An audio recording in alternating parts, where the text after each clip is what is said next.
The following program contains the opinions of the host, guests, and call-in participants. These do not necessarily represent the views of this show's distributors or sponsors. This program may contain obscene, profane, or otherwise objectionable language. Viewer discretion is advised.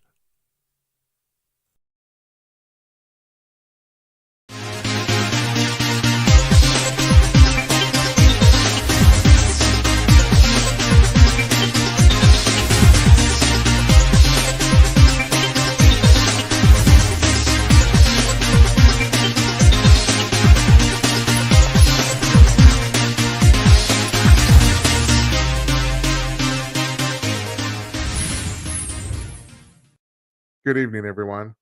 It's Thursday night, May 30th, 2024. It's 11 p.m. on the East Coast of the United States, 8 p.m. on the West Coast, 2 o'clock in the afternoon in Sydney, Australia, and 10 p.m. Central Daylight Time here in Northeast Minneapolis. I am Jim Peters.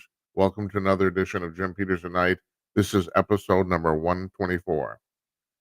So, I got to tell you, uh, I was surprised. First of all, our guest tonight is David Strom, the associate editor of HotAir.com. Longtime guest here. Been on this show, I think, 3 or 4 times, going all the way back years with my podcasts and radio shows at Calling News.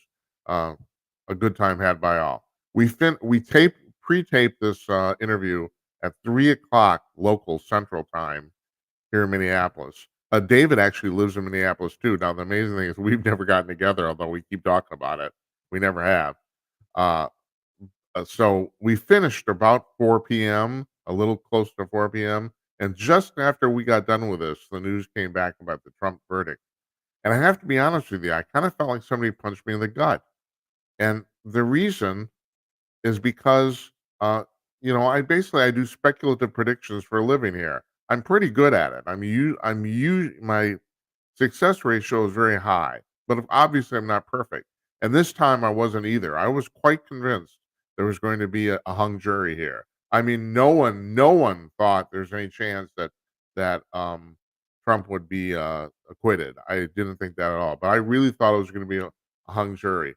And the fact that he was found guilty on all 34 counts, I found pretty amazing, and I'm still kind of processing it. I should go on here.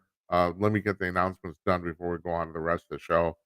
So David Strom's our guest tonight. We don't do Fridays here. If you're new to this, we do Monday through Thursday, but I'm taking all of next week off because I'm having surgery on Monday.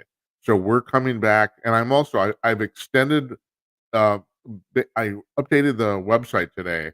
I've extended my vacation one extra day. We were going to come back on Monday, June 10th. Now I'm coming back on Tuesday, June 11th. I just want to make certain everything's kosher. So, I know me too. A 3-day week is not as tiring for me as a 4-day week. Folks, I run this entire thing myself. I book the guests, all the technology, everything. I have no help here. So it's a full-time job, not just the part where I'm actually talking to you here right now.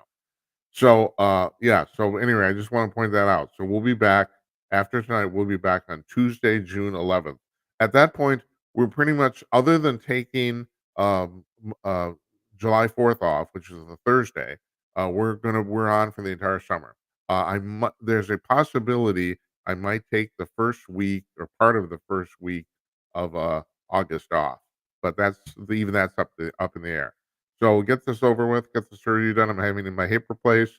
They're telling me it's not that big a deal. I got the best doctor in the city to do it. Apparently, I really do, what more people tell me. So, and he's told me I don't need to do any physical therapy or no driving restrictions or anything. They've told me that my surgery's on Monday. I should be up and walking around by Wednesday. That's what they've told me.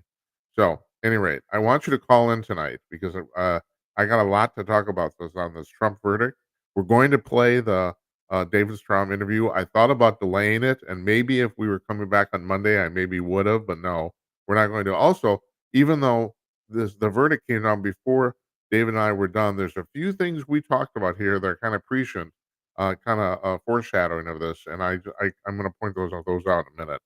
Uh, anyway, you can call in. Yeah, you got right here.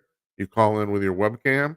Gemini.com/call. You call in with your cell phone, 563-999-3435. You can leave us a text message right here at 408-458-5088. I get those in real time on the screen off to the side here. Yeah, so I encourage you to call in if you have any thoughts on this. I just think this, yeah, and it's amazing watching cable news after this happened. I watched for a couple hours. Even though everybody in the conservative arena knew this was going to happen, or at least, I mean, like I said, I thought it was gonna be a hung jury, but the conventional wisdom is he was gonna be found guilty, and even though everyone kinda thought that ahead of time, people are still kinda shocked because of what's happened. It's a complete weaponization of our legal system against citizens. That's what this is. And don't get me no, I don't want to hear any of your arguments. No, I've heard them all about how, Trump deserved this, he broke the law, blah, blah, blah, blah, blah. No, he didn't. He did not break the law. These are, not to use a bad pun, they're trumped up charges. I mean, if this was under normal circumstances, it would be a misdemeanor, and the statute of limitations would have expired 2 years ago. And then the amazing thing is, and I'm really I mean, this Judge Merchan, he's not at this point. I don't think he's even trying to hide his bias anymore. And people have brought this out in retrospect. I thought there'd be one or two holdouts on the jury who would absolutely insist that this folly end and not vote for conviction. But it's been pointed out that the jury instructions were so arcane and so convoluted that basically they had no choice. And that's really true. And I want to point out that the only real thing that happened here during these 11 and a half hours of deliberation is that the jury came back and asked the judge to read them the instructions over again, all 55 pages of them. And the amazing thing is the judge did not let them take the instructions into the jury room. I don't for the life of me understand why not. I don't. And they're so complex. They were so complex. 55 pages of instructions. So that they had to take it in basically by memory. And more than one legal analyst said that under the circumstances, basically you can't fault these people. They really had no choice under the restrictions of the jury instructions to find him anything but guilty.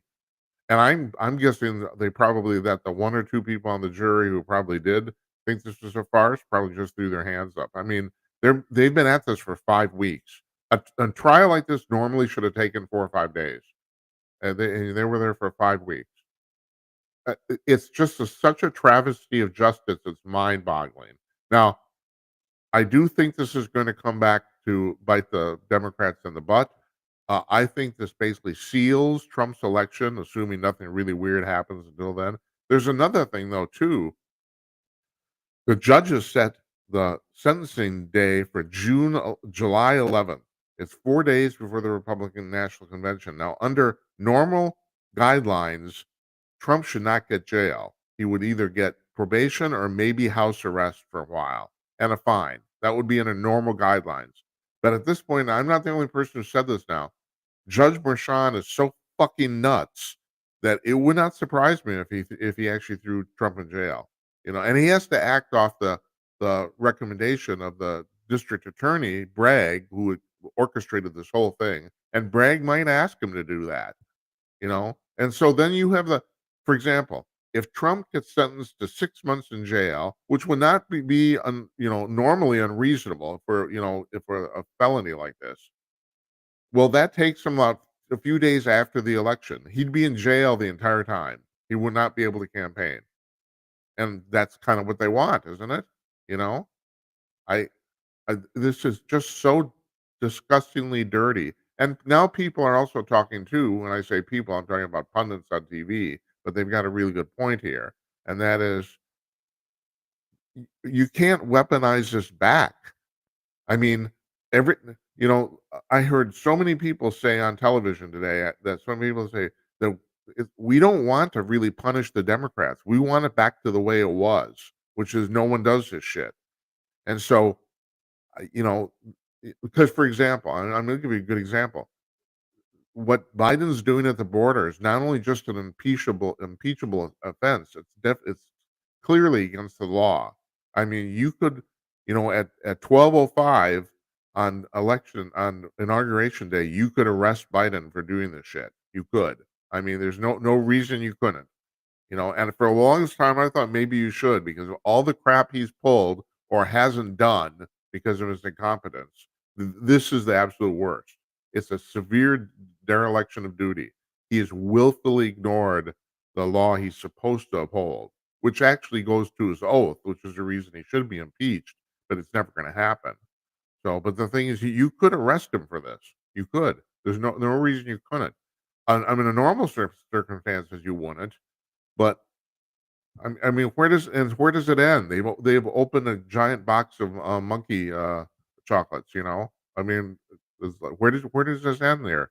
And so the thing I've heard and probably the most plausible thing to do is assuming the Republicans take power this fall, which it looks increasingly likely that they should the people involved in this particular case, that would be the judge, the DA, and maybe the lead prosecutor and a couple other people, that the people directly involved should somehow be chastised and sanctioned. I personally think Judge Merchan should be disbarred.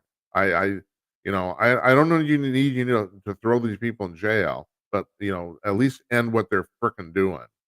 You know, uh, and then there's other people who tell you, and they've got a good point too. And I've actually got this in my notes here to talk about later on.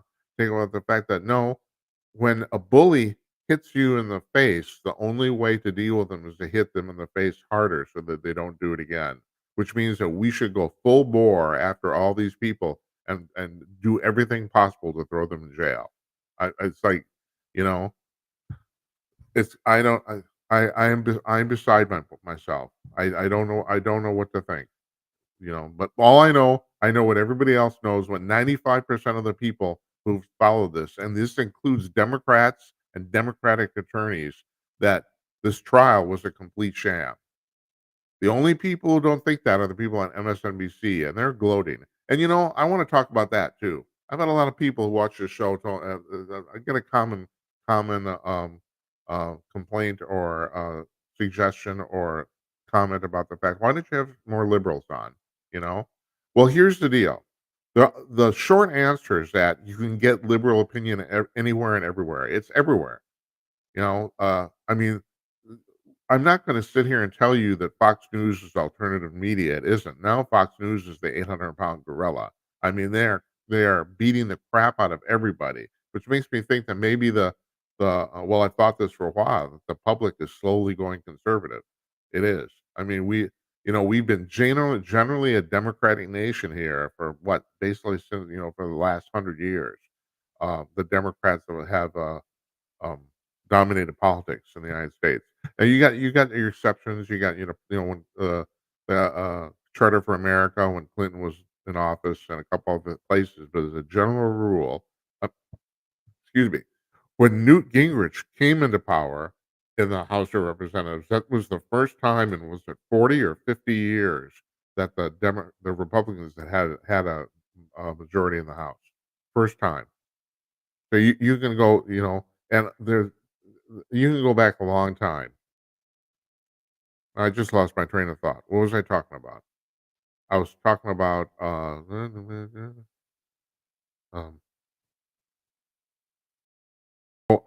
about the fact that so shit. See, it got me upset, man. Holy buckets. Okay, so we were talking about the Democrats coming into power or being in power. So about the fact that the country is slowly drifting conservative. That does seem to be the case. And now that in the last 3 years, I mean, I have some, like, economic numbers I'm gonna give you in a few minutes that are really, really terrible. And the amazing thing is, I mean, first of all, Joe Biden sold himself to the public as this doddering old, avuncular figure. He's an asshole. I mean, that's all there is to it. He's a mean, vindictive man. I mean, look, and this thing they're doing to Trump, they're doing it because they have to. They have nothing. I mean, they have in 3 years, they've completely failed at everything. It is the worst presidential administration since the Civil War. And um, this is one of the things that Dave and I will talk about in the next few minutes that you'll hear in the interview too, about the fact that these people can't even. It's not even. They're just so incompetent. They can't even do what they want to do. And even this thing with Trump is a good example. So they're all gloating today. Oh, I know what I was talking about. I was talking about why I don't have liberals on the show. Yeah, one is because there you can find liberal opinion everywhere, everywhere. But there's another thing too, and this is really starting to. I'm starting to think about this a lot.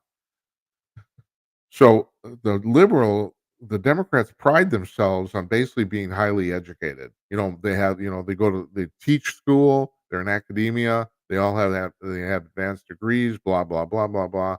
And what we're seeing here, folks, is we're seeing the distinct difference between people who are highly educated, and just because you're highly educated doesn't mean you have any actual brains.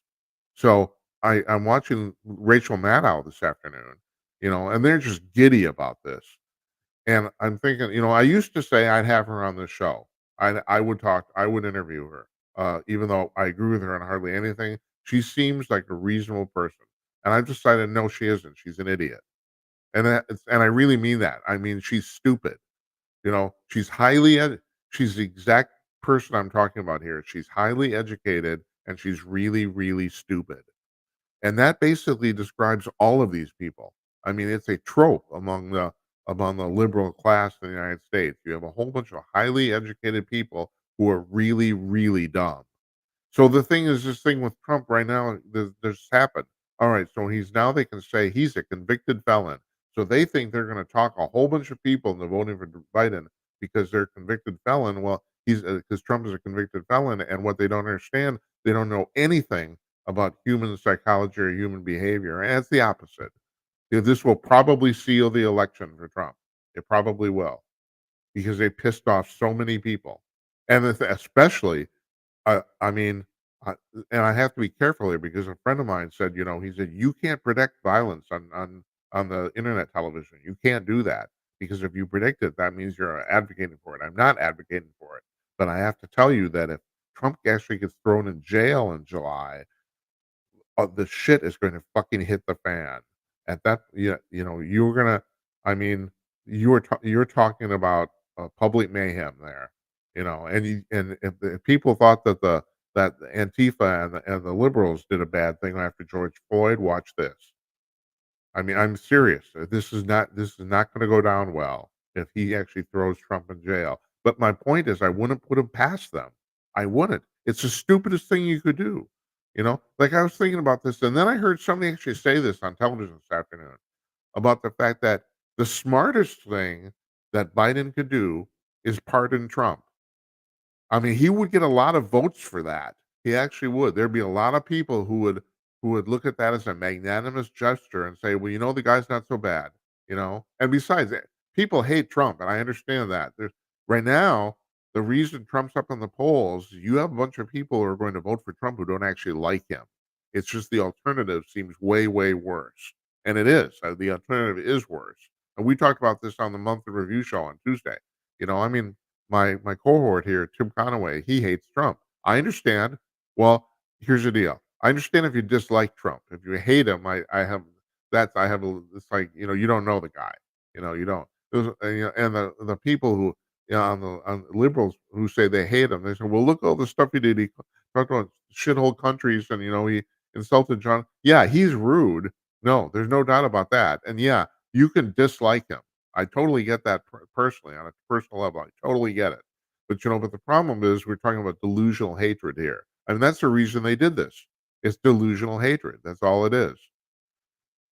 So, if the best thing Biden could do for himself, for his campaign, is to pardon Trump. That's the best thing he could do. But they will never put that together in a million years. Matter of fact, my head will explode if he actually did that. I would be astonished.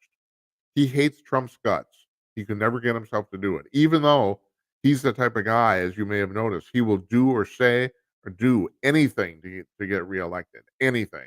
I mean, he's lying through his teeth. He's paying off student loans. The speech he gave in Pennsylvania to the black caucus there, the black audience, was downright racist, I thought. But he's an old school guy, and he said, I really love black people. Oh, shut up. Jesus Christ. I mean, it's like so absurd. It's unbelievable. We got a caller. I'm gonna put this person on. Hi, who's this? Hello? Yeah, my name's Joe. Hi, Joe. Yeah, How you can doing? you hear me? Hey, okay. You said that the best thing that Biden could do for his campaign is to pardon Trump. Can Yeah. you elaborate on that? Yeah. Well, okay. So the thing is, people right now, this is all completely backfiring on them. I mean, this whole thing with this trial. I think right now, assuming no other major events, which is not likely, but still, assuming that, I think they basically assured Trump's reelection, and so it's kind of the opposite. If Biden pardoned Trump, there's a lot of people who don't like Biden who would say, "Well, that was a pretty magnanimous gesture. He actually let his political rival off." It's like the opposite of what's going on now. And although I don't think Biden has a lot of chance of getting reelected just because his performance has been so awful, that he would get votes for doing that. I don't know if it would make the difference or not, but I think it's the single biggest thing you do to shore up his election chances. What do you think? Yeah, okay. I'm glad you put in the addendum that you didn't know if it would make a significant difference or not, because I don't think it would have. I think he'd actually get attacked a little bit more ferociously by his Democratic followers for allowing the traitor to walk free amongst the liberals. Yeah. So I think it would actually work against them. But I agree with you that everything they've done so far is actually increasing Trump's base. When you start making a person out to be a martyr, especially when you don't have any real evidence against him, the person to his followers, they're going to see him as a martyred victim, Yeah. No and shit. they will, yeah, and they will congregate even more strongly in favor of that martyr. Right. So I think Trump has achieved martyr status. Now, this, I just learned a few minutes ago that he got convicted of the 34 counts. That's an interesting turn. I'd like to know what the hell happened now. What do you think? Hold it. What did you say about the 34 counts? I didn't hear He that. got he got found guilty on the trial. Yeah, the entirety of the 34 counts. Right. That's right. Yeah. Well, first of all, it's 34 counts because it was supposedly 34 bad ledger entries, which is like that's absurd. Uh, uh, there's no real crime here. I mean, we're literally talking about how you record certain payments. That's really entirely what it's about. And under normal circumstances, even if there was a crime, it would be a misdemeanor. So, that's the thing. To me, it's entirely a kangaroo court, and they've basically damaged the judicial system by doing. And I have to tell you, Joe, if I had a business in New York City, I would move it out. I wouldn't even. I wouldn't deal with this shit anymore. It's like my personal two bits. Anyway, yours?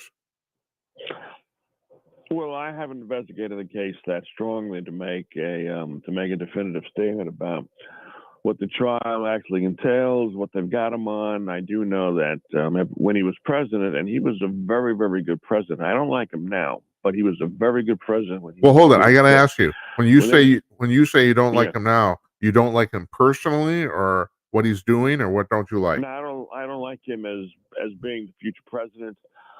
And the reason why, because as I've said, he was a very good president when he was the 45th. But you have to wonder how come he wielded so much power when the Republicans and the Democrats, especially, were working against him. His policies were good.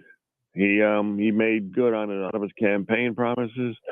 I like the way that he was bringing America back to financial stability and economic independence. But when he came out with that warp speed vaccine, and at the beginning, I could excuse it because of the advisors that he had around him, taking advice from people that he didn't really know but trusted their expertise. Fine. When he gets out of office, I, as a president, having made an achievement in the area of vaccine, which was to save the country from a pandemic, I would absolutely investigate the effectiveness of the vaccine to find out if the vaccine, which shortchanged itself, let's say it shortened the process of going from beginning to end by something like 14 years because of I forgot. I mentioned the name and I already forgot it. By his pushing it through, and then saying that the vaccine is safe when there's so much evidence that the vaccine is not safe, I have to wonder about him. He's not Yeah, stupid, right. you know. All right, that's a valid So point. I can't honestly, Joe. My thing is, I make a difference, and not a lot of people have done this. I make a difference between the original two-shot vaccine and the booster shots. I most of um, the peril has been with the booster shots, and not actually the original vaccine. So, but the thing is, I might be wrong. I've been wrong before.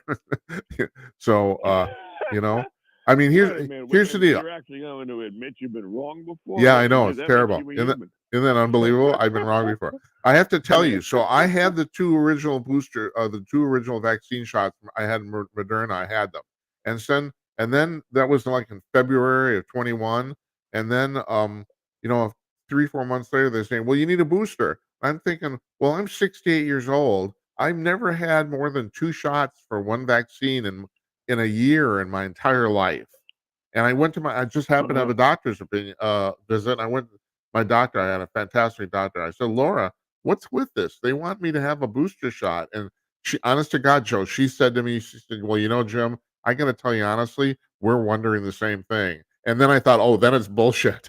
If my doctor can't tell me why they're doing it, I mean, hell, you know? Yeah.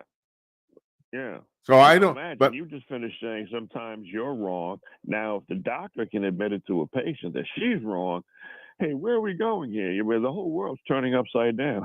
that's right. That's right. Correct. Yeah. Yeah. But hold it. But Joe, I do have to ask you. So I understand if you don't like Trump right now, but can you vote for the alternative? Well, I mean, I'm talking about the two-horse No, race here. no, no, Yeah. no, No, no, no. I no, didn't think no, so. no, no, Right. no, no, no. I'm a libertarian, and the libertarians have already proved a few days ago how stupid they continue to be. There is nothing worse in political theater than a goddamn libertarian. No, you're absolutely right. Hey, and I'm a libertarian. Joe, I don't know if you saw our show on Tuesday. We had our monthly review panel on. We talked about this. The libertarians Oh, yeah? they are technically the third party of the United States, the only party that's pre-registered for presidency in all 50 states. They're the only ones other than the Republicans and Democrats, and they can't get their shit together to save their goddamn lives. I don't know what the You fuck got is that with right. them. It's like Oh. it's terrible. They have the entire infrastructure in place to do it, and they never ever do it. It's like it's crazy.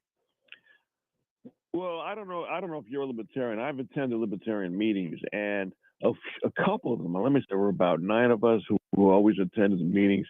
There might have been 1 or 2 who might have been certifiably crazy. The thing is that I don't.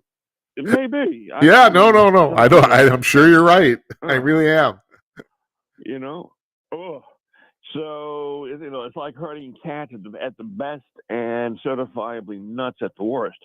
And the guy that got elected to be the nominee for the so-called presidential race by the libertarians. I mean, he's a nut job in and of himself. Yes, he is. He's endorsed open borders. That's right. He's for transgender rights.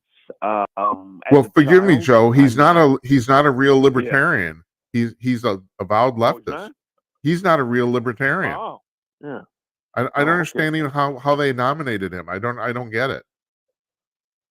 Well, what about the other time? How about one of the presidential candidates, in order to get some publicity, he strips himself naked on stage and prances around? That's a nut job. Who did that? That, remember? A few years ago, a presidential candidate, a libertarian, he stripped himself naked on stage No, I gotta in admit, order I to don't get remember this. publicity. I don't remember this. Oh, I don't. Well, hey, let me ask you though. What about well, RFK? Would you vote for him? who? Robert F. Kennedy. Oh, I was liking him, but I forget what statement he said that was kind of out there as well. Yeah. As a Democrat, I think he would be the best, but I forget now what the statement was. I think he either changed his mind about an important issue, or it was discovered that he had this issue in mind all the time and nobody realized it. But it was against what I would consider to be constitutional rights. But in terms of Democrats, yeah, he's still the best. Yeah. I agree with you. He's my personal feeling is kind of like you. There's a few issues where I think he's nuts, but still, I would still trust his. Yeah, I would still trust. I'm sorry. I'm agreeing with you. Yeah, yeah. No, I would still trust his judgment, though. I mean, he's way better than anything the Democrats got. Totally. You know. Oh yeah.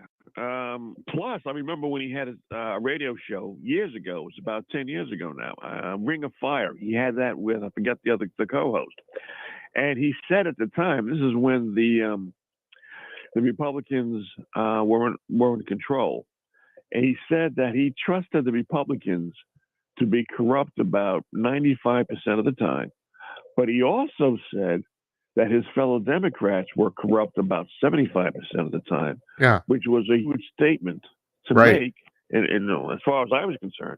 Yeah.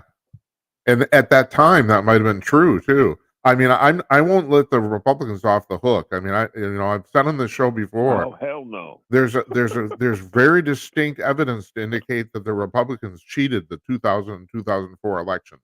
I mean, there is, and if you want to read about that, Jesse Ventura wrote about it in one of his books, and it's actually frightening the amount of detail he went into. It's like he named names, places, dates, all sorts of stuff. It's like it's Yeah. really frightening. So no, they're all evil. I mean, yeah, absolutely. Yeah. Oh yeah, that's what I was going to get to. I mean, it doesn't matter. I don't trust anybody in politics, and one of the reasons is, even if, like, are you familiar with Harry Truman's statement when he said that he never met a politician who, when he was honest, when he got into office, remained us by the time he got out. Yeah. Everybody, I don't trust anybody. Rand Paul, I don't Right. trust him. None of them, because even if Rand Paul was trustworthy in terms of morals, do you remember the picture when he and his wife got surrounded by it was either I think it was the Antifa crowd at the Yes, I restaurant? do. I remember that. I think that was a warning to him. If you continue along with what you're doing, boy, you're going to get killed. Yeah. No shit. It was exactly a warning. I mean, I hate to say it, Joe, that's master the obvious stuff. That's obviously what they were doing, Yeah. and they're really good It at threatening. doesn't have to come at the hands of an assassin. It can come. You can fund an organization that's going to have BLM, Antifa, and other extreme right, other extreme leftist groups, and you can get them to kill, and you will never be suspected of murder. Oh yeah, yeah. I mean, I hate to say this. Let's talk about JFK. I mean, it's pretty Yeah. obvious now that the CIA killed him. At least I think so. Mhm. It's obvious. But yeah, they murdered somebody in front of 300 people right there, 50 yards away from him, closer, and no one's ever been charged. Or somebody was, but they killed him too, and he was But the he guy. but he got shot. Right. Yeah, I know. Yeah. So I mean, you talk about a brilliant crime. I mean, yeah, it's totally brilliant. And supposedly, the way Oh, sure. I've talked about this here, I have a fairly detailed theory on this, that the Uh-huh. CIA commissioned the killing, but they don't actually do that stuff in the United States. So they hired the Chicago mob to do it. They paid them. Well, yeah. I was going to say, well, at that time, JFK had at the minimum 5 enemies. He had Oh, Russia because Khrushchev didn't like the missiles in Poland. right. He had the CIA because the Bay of Pigs. He That's had right. the FBI. Yeah. He had Giancana in Chicago at the Right. barest minimum, Right. and he had, I think he had the trade unions. Yeah. So he had at Teamsters. minimum Right. 5 Teamsters. powerful. Yeah. He had 5 powerful people who wanted him dead. At So the least. CIA At could have done it. least. The FBI could Right. have done it. Yeah. Yeah. So, No, but as far as I yeah. can tell, the best evidence seems to indicate that the CIA paid the Chicago mob to do it, because that's apparently been the CIA is not supposed to operate inside the United States, so they that's the Right. loophole they Yeah. use, you know. So, Yeah. and there's a guy, I don't know if you ever followed this, a guy named James Files, who said he actually hmm he shot the fatal shot from the grassy knoll. And people say, well, that's bullshit, but there was actually some corroborating evidence that turned out from that. So, Is that right? Oh, yeah, yeah. yeah, this is a really weird story. So the assassination was November 1963. I think in it Yeah. was in 1984, 21 years later. So and they Uh-huh. didn't. I don't know if you know this. There weren't even there. Metal detectors didn't even exist in the 1963. So 1984, this dentist somewhere, a doctor or something, and his kid, his son, they decided, let's go to the grassy knoll and see if we can find anything with the metal detector. And they found an empty shell, and the empty shell has teeth marks on it. And James Files said years before that, he said his signature, he was a hired hitman for the mob, is that he would take the shell that he used to kill somebody and bite on it and leave his teeth marks on it. He uh, said that, and then they found it. It's like, hmm. holy shit. I never heard of that. Yeah, No. no. What There's do a you lot what you can what do you?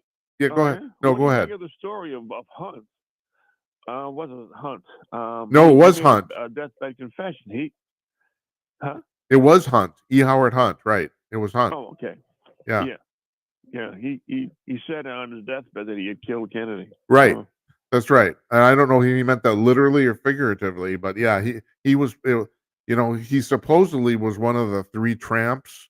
I don't know if you know about that story too. They found like what apparently No. appeared like Uh-uh. 3 vagrant guys who were hanging around by the grassy knoll, and it was supposedly E. Howard Hunt and 2 other CIA guys, and they were actually there to disseminate fake credentials to anybody who was involved. That was the reason they were supposedly there.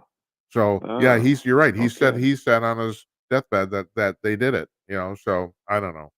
It's like the rabbit hole you can go down, but I've gone down I'll it. tell you, look, politics is lousy. All of this that we're hearing today and seeing today is all political theater. None of the people who are Republicans, none of the people who are Democrats in office can be trusted, and that's the way it is, and that's the way the system is up. When you take a look at log rolling, when you take a look at the way when bills are written, instead of having one bill, one issue, one bill being presented to the committees of the Democrats and Republicans to be voted on, and then given to the president to veto or to sign, you have log rolling. You have 1,000-page omnibus bills, which have conflicting campaign promises written into the bill. Right. So when you have that, how can you have to me, it's amazing how our judicial system and our legislative system and our political system has lasted this long. It is. It's like when Nancy Pelosi said about Obamacare. Well, you have to pass the bill to know what's in it. Oh, her. Yeah, sure.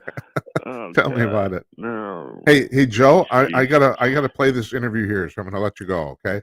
Okay. But I really appreciate you Okay, calling. sure. Call again, okay?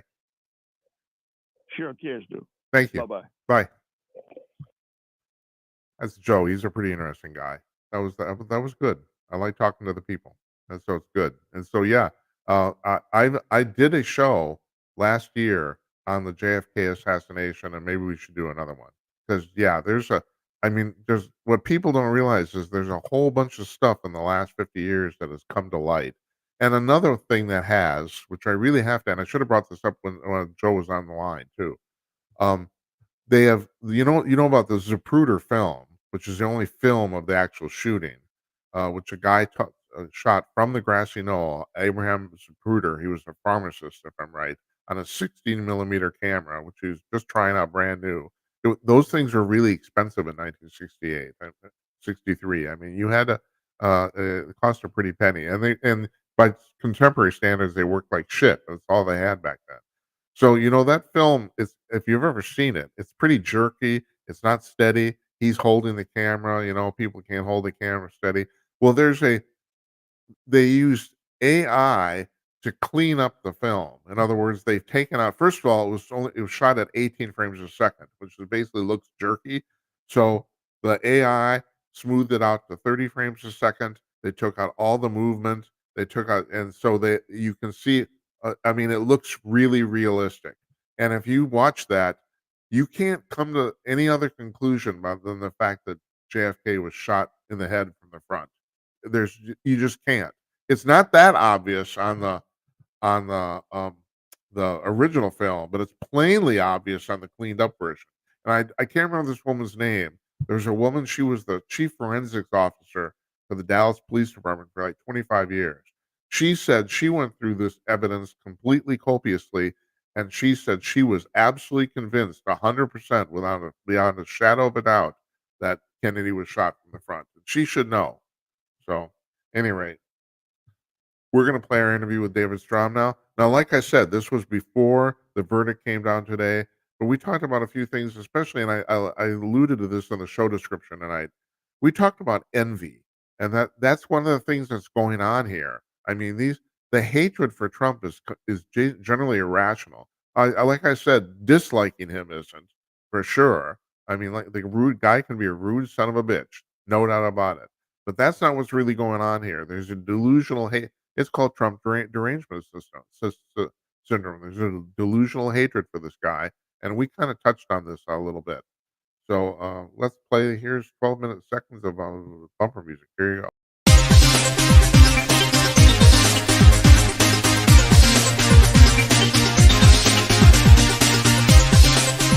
Joining us from his home in North Minneapolis, the associate editor of HotAir.com, David Strom. Hi, David. How you doing? Hey, it's always good to see you. Always nice to see you too. Now, you've written some interesting pieces the last few days, but I want to start with something you actually wrote this morning. And I believe it or not, I master the segue here, so this leads to something else. You wrote a piece on the fact that all of a sudden in the 21st century, millions of kids are allergic to peanuts. Now, Yes. yeah, okay. So here's my thing on this. I don't know about you. Growing up in the 1960s, going to grade school, and I found out later as an adult that this was basically an American trope at the time, but I didn't know that as a little kid. We had in our grade school class, one fat kid. Yes. That was it. And he was made merciless fun of. I mean, it was really terrible. It was awful. But he was the only fat one, Now you look around 50 years later, the majority of the kids in grade school are fat. And I'm thinking about the same thing with the peanuts. I don't know a single person from my youth, nobody who was allergic to peanuts, never even heard of it. Now it's, you can't get on an airplane, people are gonna die. It's like, Yeah. it's terrible. Yeah. So what's going on here? Well, the statistics say that since about 2004, already peanut allergies were a thing back then, but since 2004, there's been a 350% increase in peanut allergies. Just in the last 20 years. 20 years. Holy shit. Yeah, I mean, it's not minor. I mean, we're really talking about, when doctors test for a drug, whether it works, a 15% improvement is seen as like, this is a miracle drug. Yeah. All right. I mean, if you look at, say, antidepressants, I mean, it's barely above placebo, the improvement. Right. So 350% is just sort of holy shit numbers. Yes, right. And so a study came out. Why is this happening? And it all boils down to the fact that we're not exposing kids to anything that we're afraid might be an allergen. Just like, now kids don't play in the dirt. And our immune systems are getting totally screwed up by this. I mean, it's not that nobody ever was allergic to peanuts. I mean, allergies, I'm allergic to pollen, they just happen. But it's an immune system disorder, and we do everything possible to screw up people's immune system. And so doctors actually suggest start feeding your kids peanut butter, even if it's just in, the breast milk or even in water at age 3 to 4 months, because otherwise their chances of, having a peanut allergy, which is a huge problem for people, as you said. I mean, peanuts are fairly common. And they're a great source of protein for kids. And it all has to do with the fact that parents are just sort of over monitoring kids, and they're like, well, I don't want my kid to be allergic to peanuts, so I'm going to keep them away. Yeah. So David, so here's my next question. What happened here? Where did the helicopter parents come from? Where does that concept? Now, I have an idea, but I want to know what you think. I don't know what the social science says, and so all I can do is screw those people. They're experts. All I can do is give you a wild ass guess, but Yeah. I suspect a lot of kids had probably a milder experience of what I had. I was born in 1964, which is technically the tail end of the baby boomers, but it really is right before Gen X came along. Yeah. It's kind of this dead zone. Just like my parents were born in 1941 and 42, which is another dead zone. You're neither a Depression baby nor really a World War II baby. Right. And 64 was kind of like that. I mean, I think of boomers as, the people who went to college during the Vietnam War. And so my parents ignored us. I mean, they just ignored us. I mean, literally, they would go away for 10 days, and my brother would be like 12 or 13, and we'd have no one at home. And, that I think was extreme, but, any Gen X kid will tell you that, their parents were kind of absentee, go play with your friends, go outside. And so David, I think that, have you ever read Dave Barry's piece on how his parents ignored him? It's probably the most famous thing he ever wrote. You should read it, because he's talking about the exact same thing you're talking about. He grew up around 1960, and about the fact that the best thing about his childhood is that his parents ignored him. And I was actually declared a ward of the state. No shit. No shit. And what happened was my parents were out of town, and I was over at a friend's house, and we were playing with golf clubs, and he swings his golf club. It hits me right here. And, his mother freaked out because I'm bleeding all over the place, takes me to the hospital.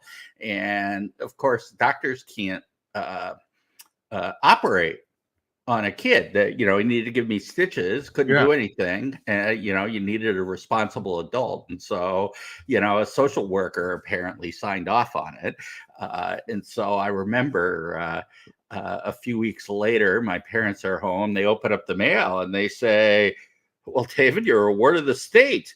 Does that mean we don't have to pay for your college?" That's hilarious. Oh my God. So I suspect that had something to do with it. The next generation overcorrected,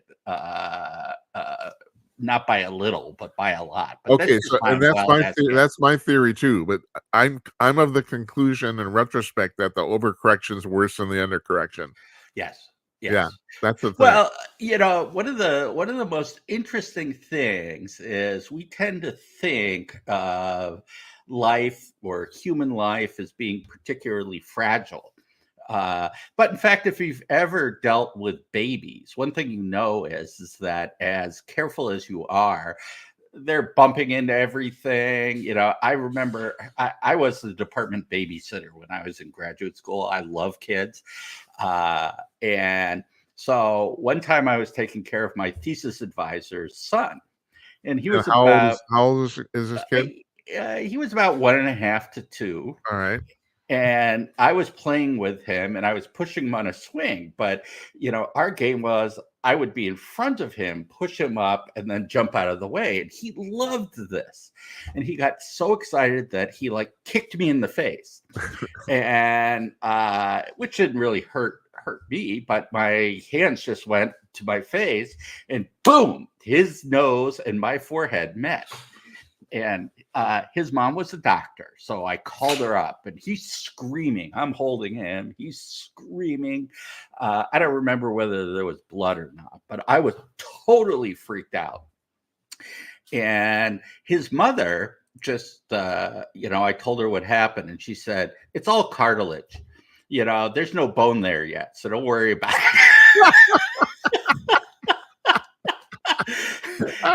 Kids are just not nearly as fragile as we think. Yeah. And just as, everyone worries about germs, but actually, it's the statistics are very clear. It's farm kids who grow up the healthiest. They get sick less. They have far fewer allergies because they're exposed to everything when they're a kid. Now, I grew up in a small town in Minnesota, and we were in the city, so it was not really not a farm situation. My father, being a first generation, from the old country, I'm a first generation. We had this giant garden, and he's constantly. I mean, there was freaking dirt everywhere. Yep. And I'm starting to think that kind of saved me. It's like, it's like we were always playing in the dirt. He's always digging stuff up. It's like, I don't know. I don't know. I had to be there. Oh, there. Oh, yeah. And what's the name of this kitty? This is Little Mickey. And is Mickey still little? Well, no. Little Mickey's mom is Mickey. And he's kind of the runt. And we call him our transgender cat. Because he's male, but he's more like his mom than the other. He's definitely a beta male, not an alpha male. Yeah, right. Yeah. So we often refer to him as she. And that was my problem growing up too. Yeah, I tell you, I was not an alpha male. No, so. I wasn't either. Although, I have to get back to your thing about the little kid on the swing. So my totally different analogy, but I was definitely not an alpha male, but for some strange reason, I was an excellent football player. And who knew that would happen? But I still remember talking about kids thinking they're infallible. I get on the football field, you're not going to hurt me. And I can't give you a specific example, although a couple of punters just ran away from me. I remember that. But I still remember people thinking, Peters, you're nuts. The stuff I would throw my body into shit and it's like, oh, I'm not going to get hurt. And I didn't. That was the thing. I never did get hurt. It's unbelievable. Well, at any rate. So I'm going to segue here from the peanut thing to Queers for Palestine. Yay. Yeah. Yeah. So what the hell, first of all, this is still the biggest joke I've ever heard ever. It is. I'm not going to let this go. I'm not going to give this up. It's the stupidest fucking thing I've ever heard in my life. And so how did we get from kids being allergic to peanuts to all these kids thinking that they're doing God's work by standing up for Hamas? Well, it's interesting because it's all extremely selective. I actually wrote a piece that I think is coming out tomorrow. I write 6 pieces a day. So, yeah. Hey, do you mind if I ask? And I shouldn't probably ask. Yeah, you're in public, but how do you schedule them, or does Ed do that, or? We have a schedule, although we call it our aspirational schedule.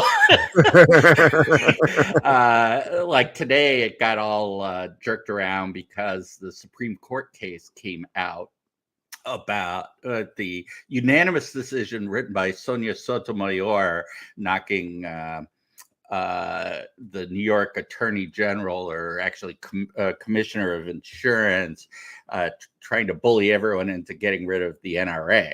Yeah, right. So Ed wanted to get that up quick, so he rejiggered it. But in general, we have a schedule. It's not the same every day because, again, it's aspirational, and Ed wants to make sure that we're so on our toes that I have to check every day when do I have to publish. I have noticed, though, you guys are posting 1 or 2 articles basically every couple hours until roughly late into the night. So I assume that there's some of their auto scheduled or something like that.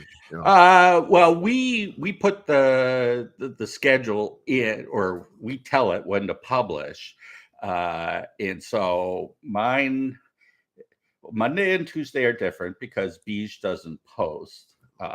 Because she does the headlines on the weekend. She was working 7 days a week for a while, little kitty. So Monday and Tuesday are different. And then Wednesday, Thursday, Friday, I have a 6 a.m. post, an 8 a.m. post, a 10 something post, because sometimes it's 10, other times it's 10:40. And then 12:30 or 1 o'clock post, the 3:30 post generally, and then something in the 5 or 6 o'clock hour. And do you write them in real time? Not the morning posts. I'm not up to write a 6 a.m. or even an 8 a.m. post. I'm up by 8 a.m., but I'm not, I'm one of those people who, I want everyone to shut up until about 9 o'clock. No, I'm totally with you, completely. One of the reasons I do this at night, man. No, it's so funny because my wife is the opposite, and it's always that way. Don't those people just unnerve you? It's like my wife's the opposite too. It's like, So now she actually tends to stay upstairs until on the weekend until 9 or 10, and then during the week until she has to get ready to go to work, because she'll come down and she'll start like firing questions at me. What about this? Did you see that? No, it's not honeydew stuff. It's more like, I just read this. And it's I don't care. Oh man, you are. Is it a nuclear war? No. You're talking the story of my life. It's terrible.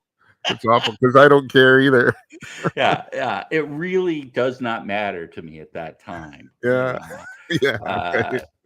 It's really interesting. At some level, I'm sure it has to do with just sort of circadian rhythms or something like that. But, in practical terms, it boils down to, am I awake? Well, I heard a doctor say, a British scientist say a few years ago, he said there's 2 different types of people. There's night people and people who are fooling themselves. That's what he said. Well, I'm not healthy, I'm not wealthy, and I'm not wise. So okay.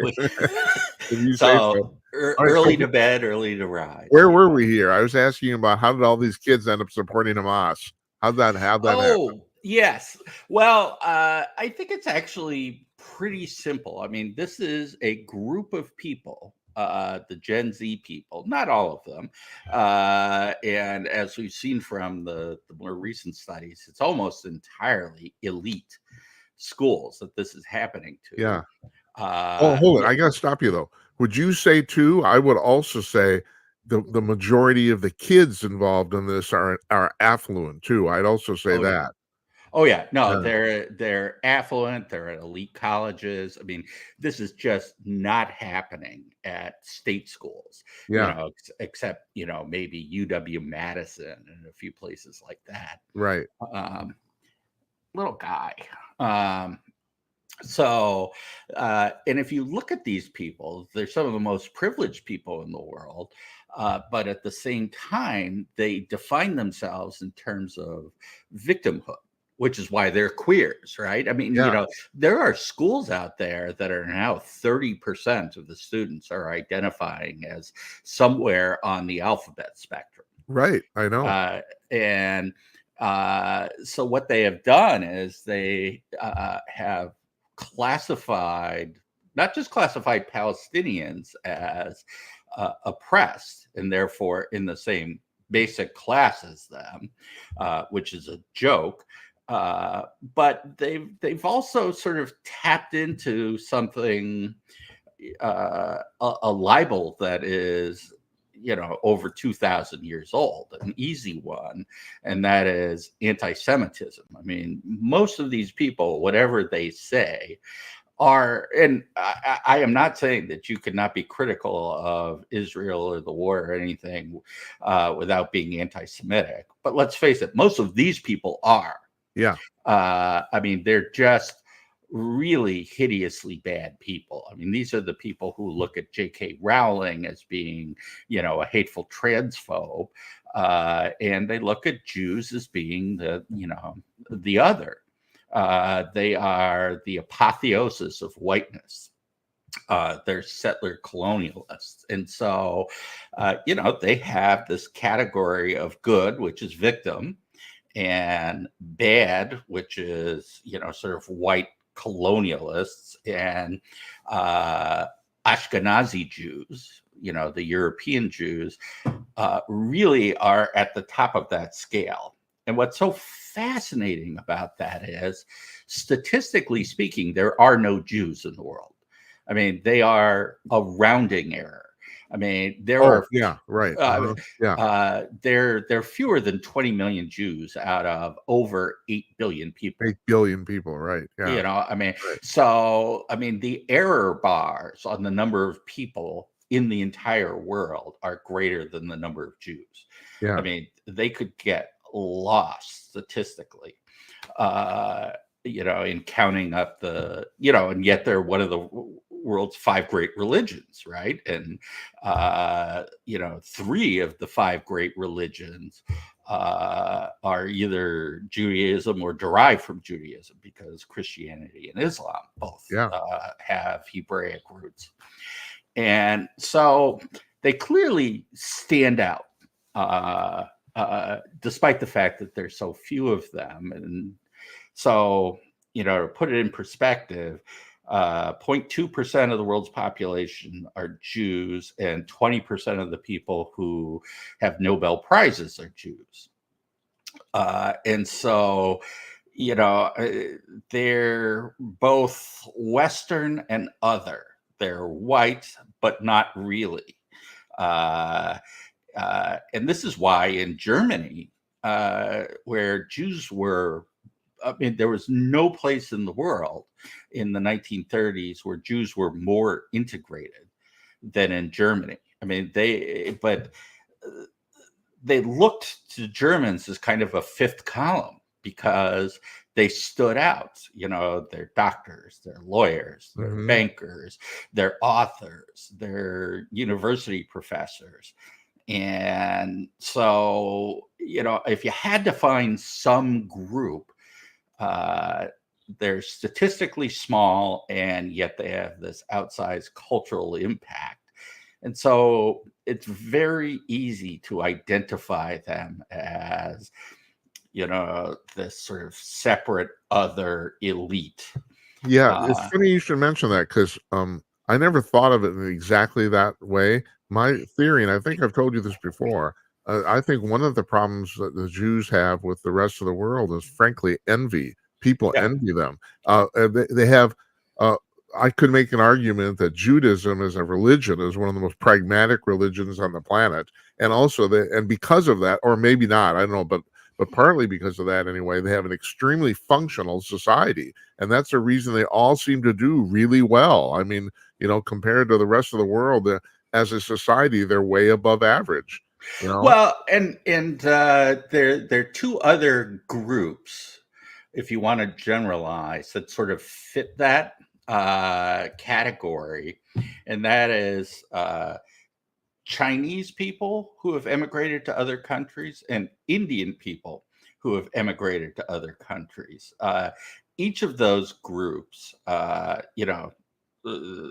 it's less so in Western countries, but in places like Africa and Asia, you have these sort of relatively small diasporas, uh, both Indians and Chinese. And in troubled times, they get singled out. They're massacres or mass expulsions. That's happened to both of those groups, and I think for exactly the same reason, sociological reason, Yeah. which is you're looking at people who come from, highly functional social groups.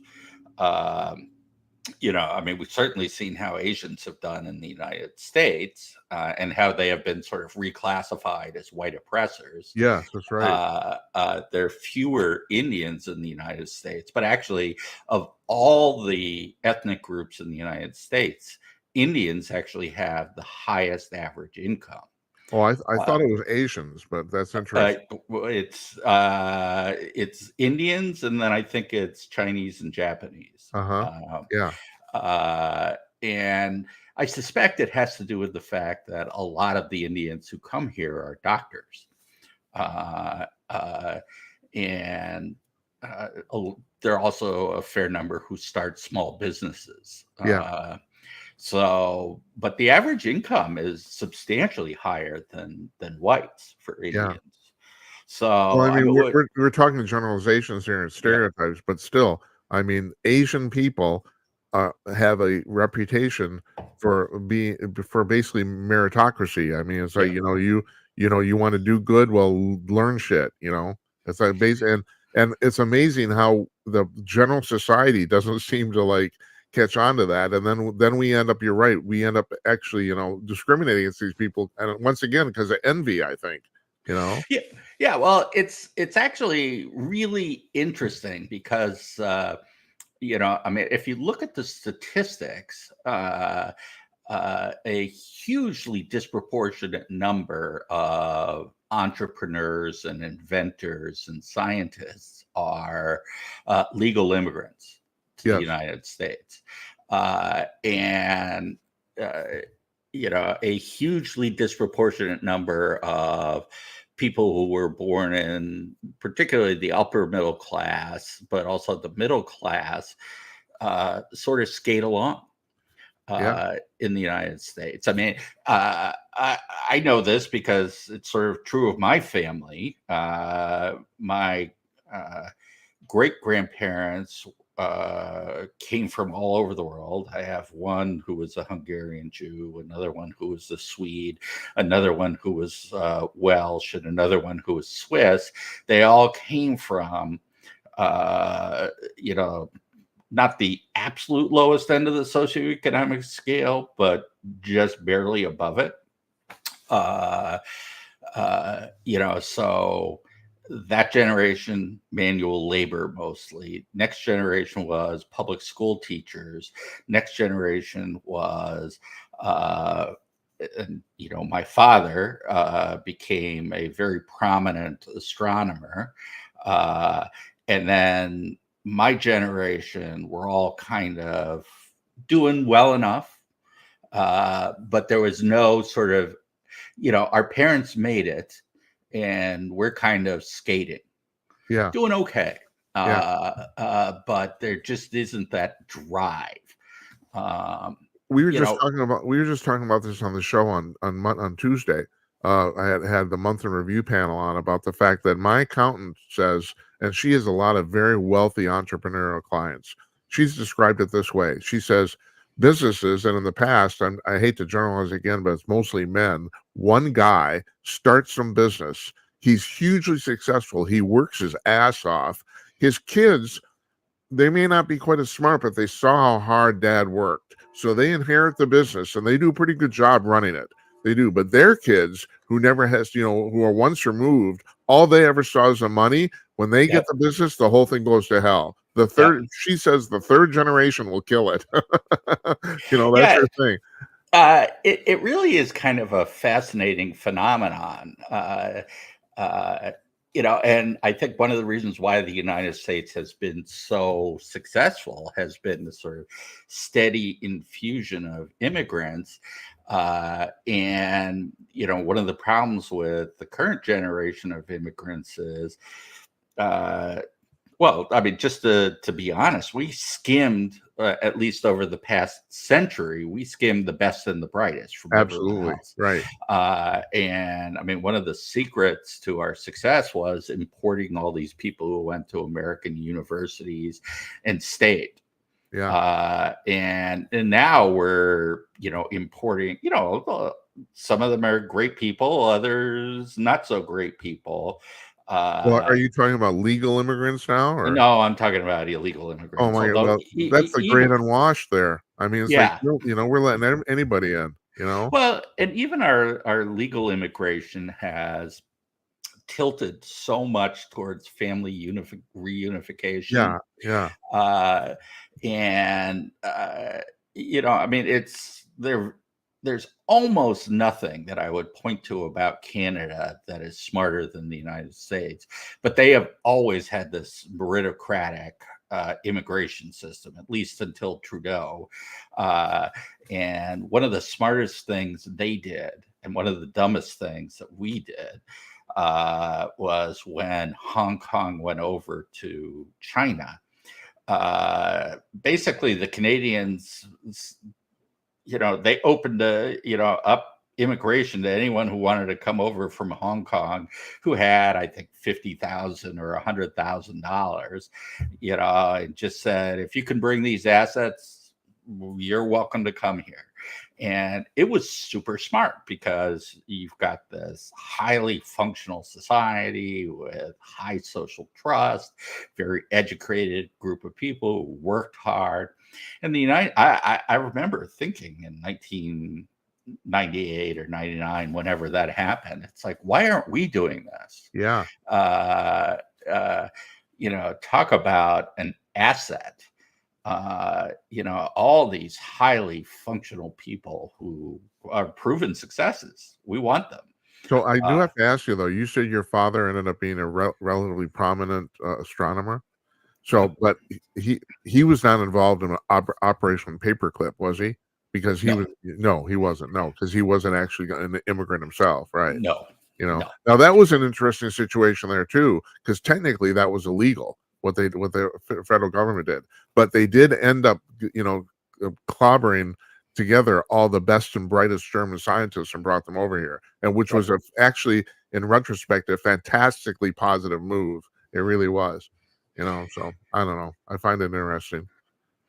Yeah, well, I read an alternate history once where Werner von Braun was early on exposed as a Nazi and kicked out of the space program, and world would have been a very different place. Yes, it would have. That's right.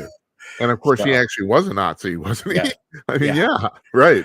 So it's like, well, he looked good in the suit. You're talking about handsome guys? Holy shit! yes. Man, he had a I don't know that he was all that ideologically committed, but he certainly was not a conscientious objector. No, that's true. That's true. And you were talking about just the numbers here, and me talking about Queers for Palestine. Oh, you were talking about the just kind of the rounding error of some of this stuff. So, have you heard this thing about the fact that Joe Biden says if he's reelected, he wants to raise the capital gains tax to 44%? Yep. I mean, do you have to be you don't have to know anything about economics, I don't think, to know that that's crazy. That's suicide. It is, but all you need to know about Joe Biden is Jared Bernstein is his top economist, and Jared Bernstein is an idiot. Yes, literally knows nothing about economics. That's right. I wrote something about this because he was interviewed by one crazy person, who has a weirdo theory about money. But she asked him, well, if we can print money, why do we borrow it? Why can't the government just print the money, that whatever Yeah. money it wants? Why should we have taxes? Why should we borrow Right. money? Right. Why should we do anything? He could not answer the question. I mean, Yeah. not only could he not answer the question, he spent about 2.5 minutes telling you that he couldn't answer the question. Well, I really don't know. I do know we borrow money. We certainly print money, but I can't figure out. It doesn't make any sense to me either. And it's like, Oh my this is God. the top This is cool. economist. That's unbelievable. Go to Hot Air. Just look up Jared Bernstein and find my article. And I'll it's- find it. We'll link to it on our show blog. We'll it do is. On the one hand, it's hilarious because a sophomore in college could have done a better job answering it. And this guy is advising Joe Biden. But on the other hand, it's really scary. And the guy is actually, he's chair of the Council on Economic Advisors, knows nothing about economics, doesn't have an economics degree. It's all this sort of weirdo, social justice, and make America great by whatever, I don't know, redistributing money. How do you get so many incompetent people working on one thing? I mean, I'm talking about the Biden administration. It's unbelievable. At the end of the day, their unpopularity has nothing to do with race or anything. It's just that they're fucking incompetent. Yeah, and it is remarkable. It is. I think it's a combination of two things, because on anything that Obama cares about, which I think is primarily foreign policy stuff. He does not like the current world order. He's the guy who, it's the Iran policy is his, the Israel policy, at least the sort of anti-Israel side of it, is his. Obama does not like the Western order. And so, but I have to stop you there. So from what I understand, his theory was that to make certain there was balance in the Middle East, instead of trying to bring Iran up, he would bring Israel down, so that they were basically on an even now. But my question to you is, if you know anything, doesn't a 12-year-old kid know that on a purely human psychological level that's not going to work? You would think so. Yeah, wouldn't you? It's kind of bizarre, because there was a period of time when Iran was the linchpin for the United States in the Middle East. Right. And Jimmy Carter blew it up. You're going back 40, 50 years, right? Yeah. And they were extremely effective. They were also, Saudi Arabia now was kind of our balancer there. But there's far less there aren't the same cultural ties. We think of Iran through the lens of Ayatollah Khomeini and the crazies who are there. Right. But Iran actually used to be a civilized country. Yeah. And its ties to the West. First of all, it's not Arab. It is Muslim, but it is not Arab. It's a Persian country. Persia is not traditionally anti-Semitic, for one thing. And in fact, it used to be that Jews were, it was kind of a haven for Jews. And it wasn't particularly anti-Western. In fact, if you go back to the Shah, it had not just good relations with us, but, they had colonial ties to Britain, and, just the hostility wasn't there. Yeah. And back then, of course, we had, because of our ties to Israel, very poor relations with the Arab countries in general, who were aligned with the Soviet Union, and the Saudis were sort of in the middle there. They were just anti-Israel. We've cobbled together something, obviously, with Saudi Arabia that, of course, Joe Biden blew up. Yeah. But Iran is a natural balancer. It's just not this Iranian regime.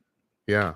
Well, the other thing is, you're talking about, how they used to be, I'm paraphrasing what you just said in one sentence, that they're relatively civilized.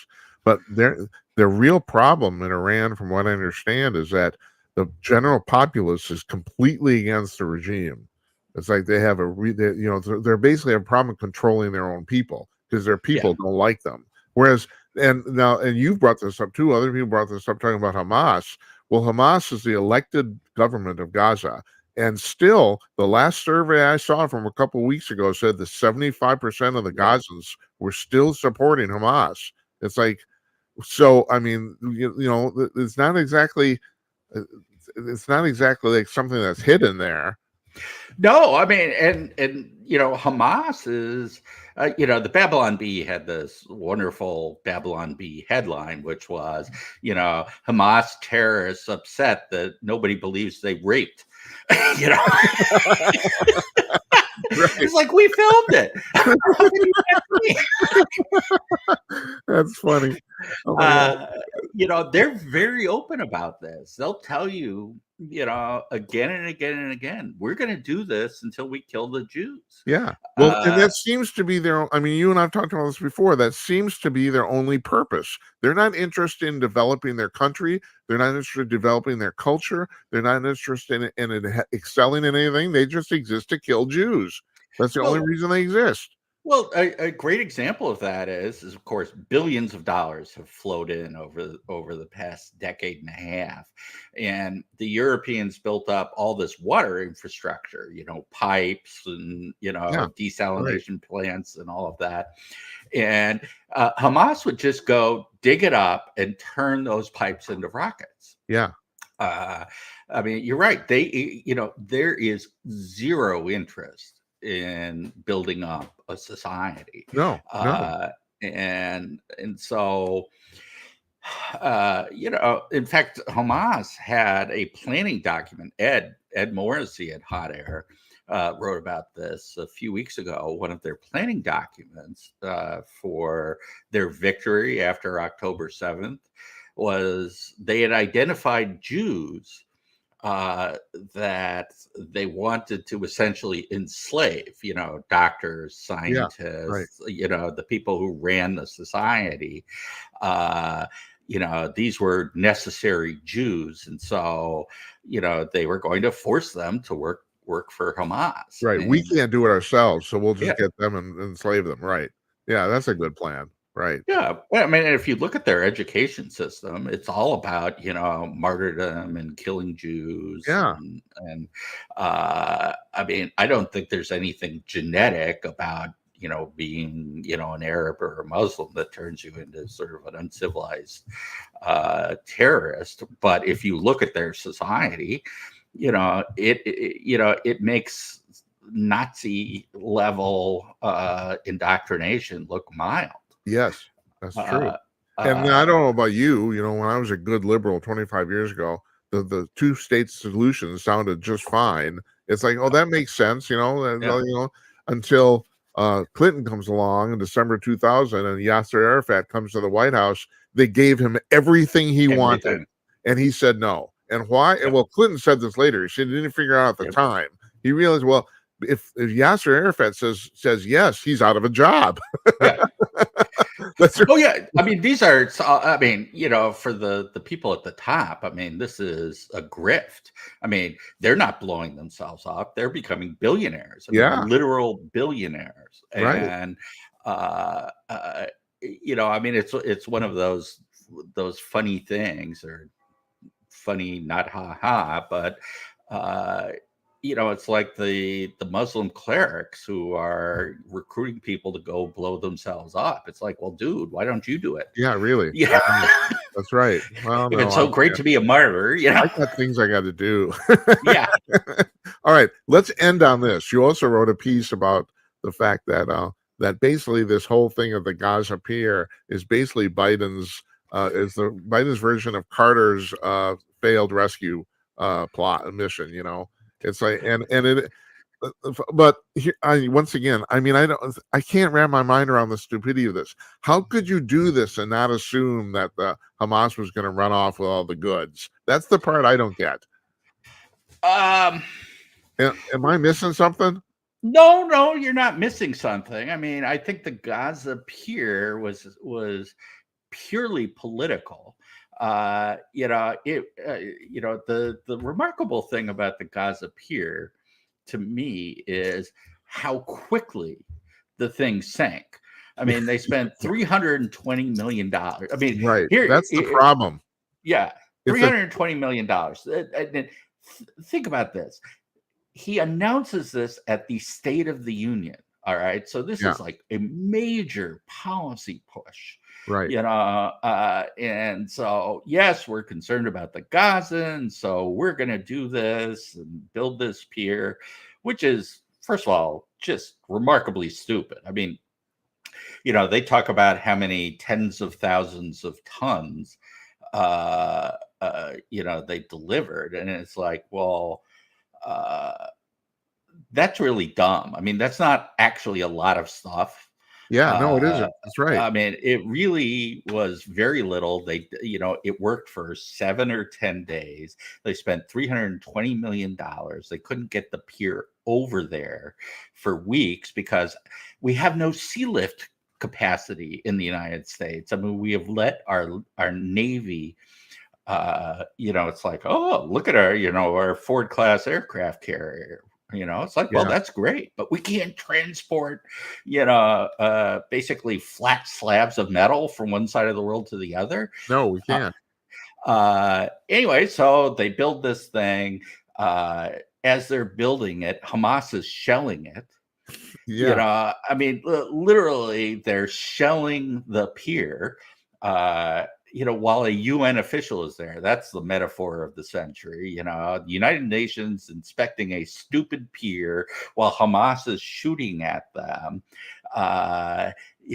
They deliver, 30 trucks of food or something to Hamas. Yeah. Not even to, they don't get to anybody. Right. They don't get to anybody. So we're supplying Hamas, and then it sinks. Yeah. I mean, if that isn't like, Joe Biden in a nutshell. Right.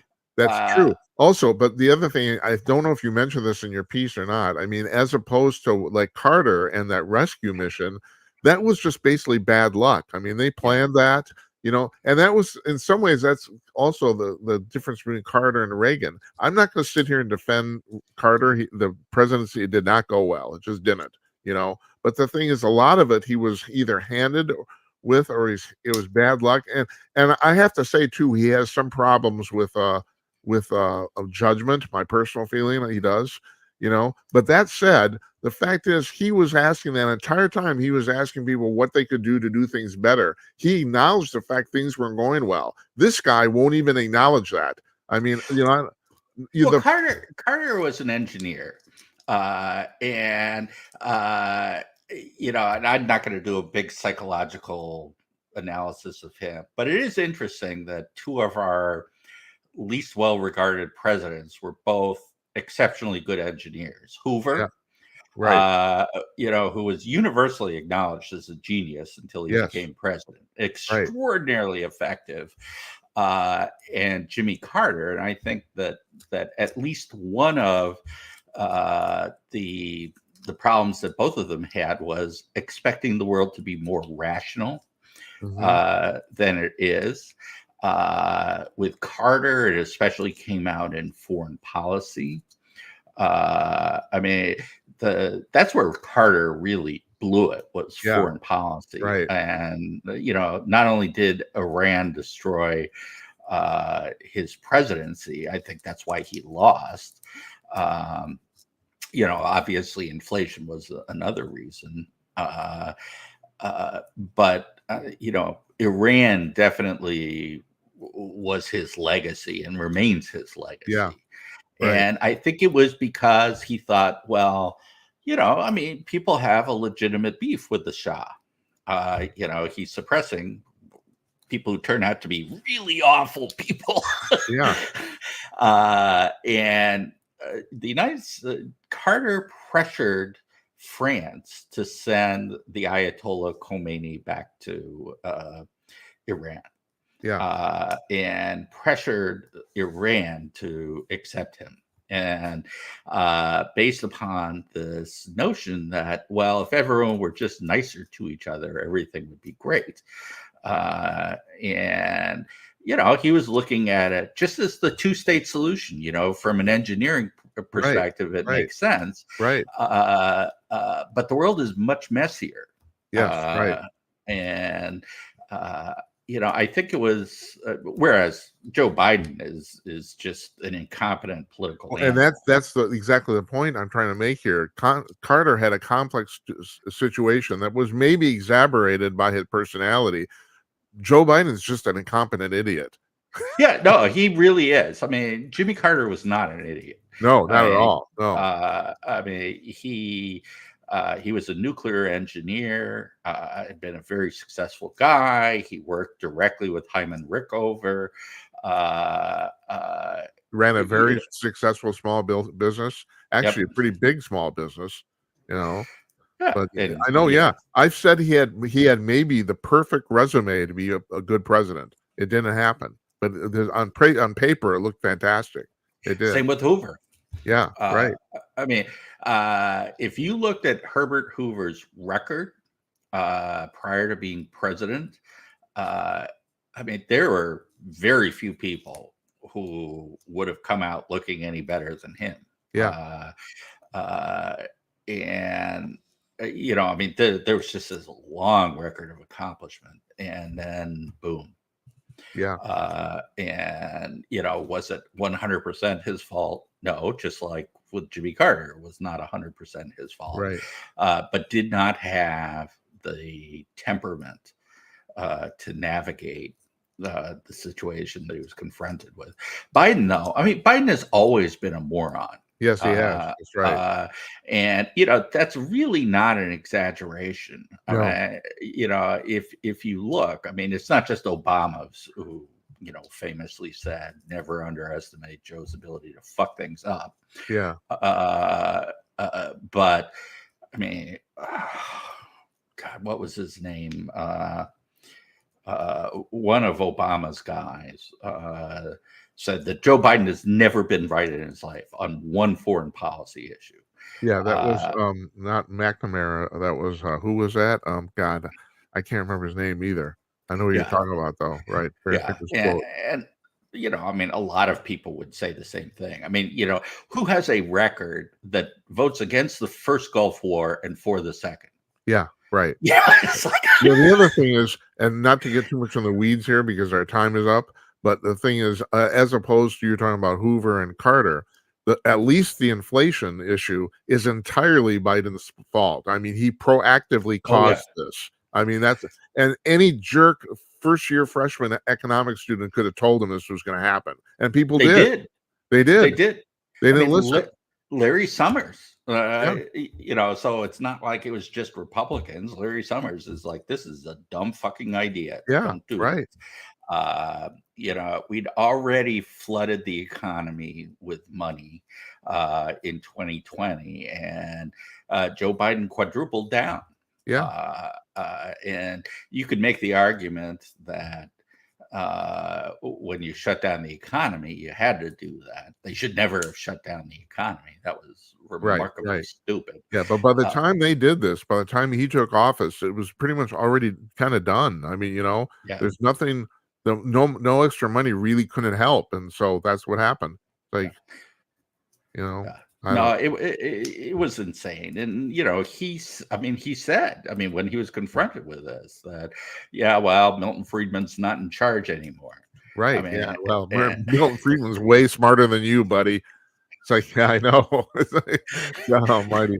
Once again, I could talk to you forever, but I did promise you 45 minutes. And so, that's what we got going on here. So I'm a man of my word. Queers for Palestine. Queers for Palestine. Yes, there we go. You take care, David. We'll talk to you soon, I'm sure. All So right. thank Thanks. you. Thanks. Bye.